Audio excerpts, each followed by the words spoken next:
مين كان يصدق ان كلمة average اصلا اصلها عربي؟ لما بتفكر في كلمة average بتفتكر مثلا الجريدز بتاعتك، بتفتكر حاجة خاصة بالدرجات بتاعتك، بتفتكر حاجة خاصة بالمتوسط بتاعت الحسبة اللي انت شغال عليها دلوقتي. لكن الكلمة اصلها عربي وبترجع للعصر الوسيط اثناء حكم الدول الاسلامية على حوض البحر المتوسط.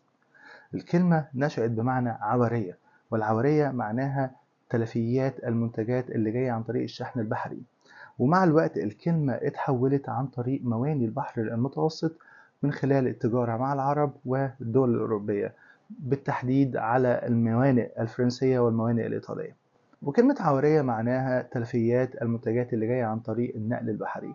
يعني لو في سفينة معدية وحصل عاصفة، فطبيعي بتلاقي إن الناس اللي فيها عشان ينجوا بنفسهم بيرموا بعض المنتجات عشان يخفوا وزن السفينة ويطلعوا من العاصفة بسلام.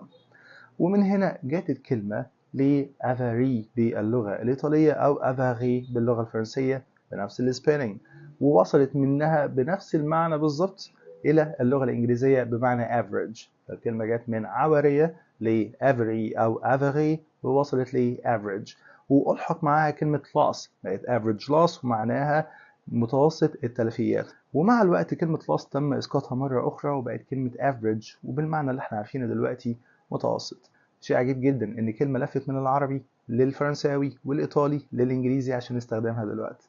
اشوفكم على خير ان شاء الله.